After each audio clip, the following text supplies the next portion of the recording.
an Army officer from Fort Bragg, or maybe former Army officer, ram a car into a crowd of people in New Orleans, killing at least 15 and injuring 35 others.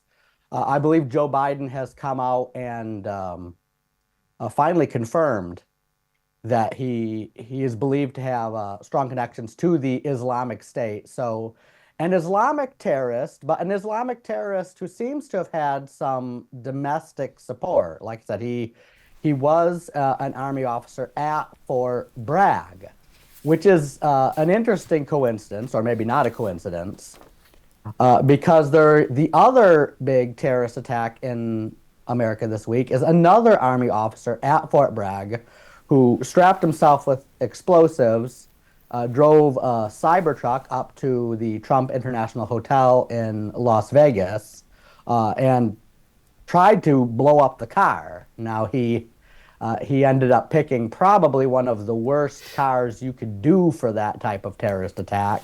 The Cybertruck was designed to contain explosions, so he ended up killing himself and injuring 7 others.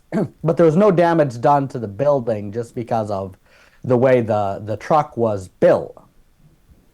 But you've got these 2 attacks, one from the Islamic State in New Orleans, one by just an Army officer, apparently against Donald Trump, or at least Donald Trump's properties in New Orleans.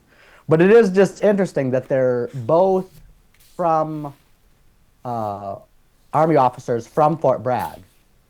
There's no official word out yet. There's still a lot we don't know as to whether they actually knew each other.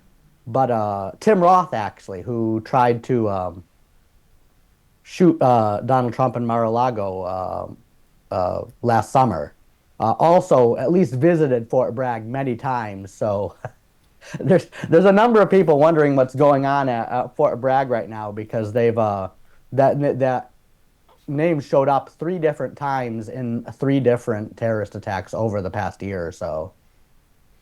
Now, Fort Bragg, I guess that's one commonality, but the big thing I think that everyone's looking at is the Islamic State flag and the fact that here is another Muslim terrorist attack happening within the United States. And Melanie Phillips had a great article that just came out today on this called America's Islamist Problem.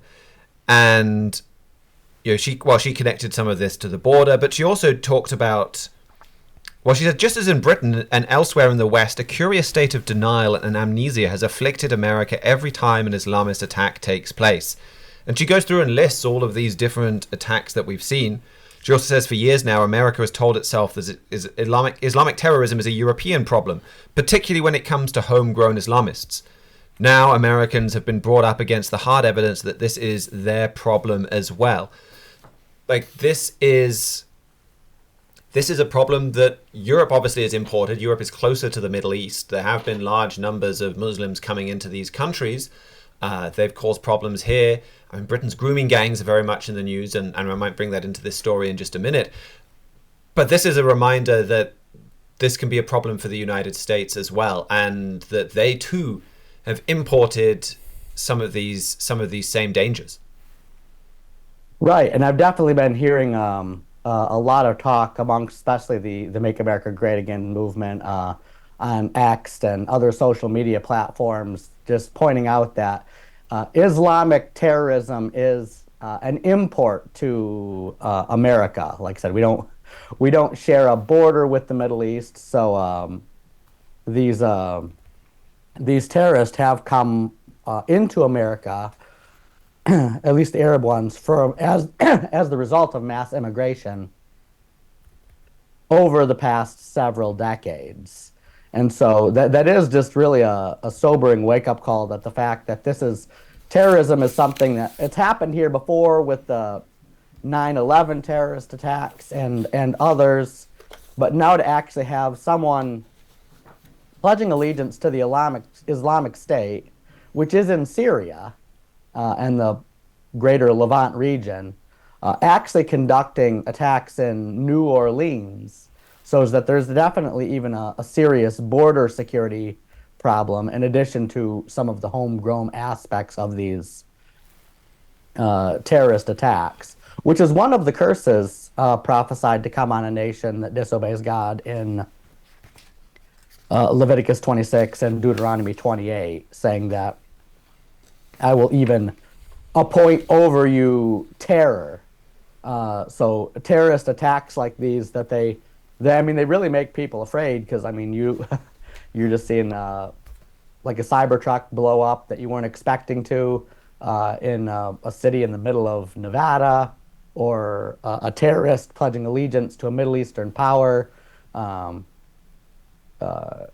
killing 15 people in the middle of New Orleans. This is a organized terror campaign, maybe organized from a couple different fronts that America has to deal with, and that was prophesied. That point that you made about cause and effect, there is a cause for this, is an important one to make. This is a clip from a Key of David program that Trumpet Editor-in-Chief Gerald Flurry gave 20 years ago called Destroying Terrorism. We can play that now quickly. It's clip 6.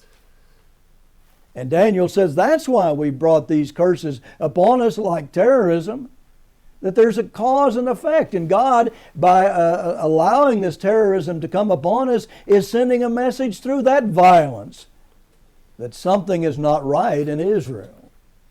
What is it? Well, he's telling us what the cause and the effect, and why we have all these curses, division in our nation, and family dysfunction and collapse, terrorism, crime, drugs, what have you. It's all cause and effect. God deals with cause and effect, and that's really the heart of true education. Cause and effect.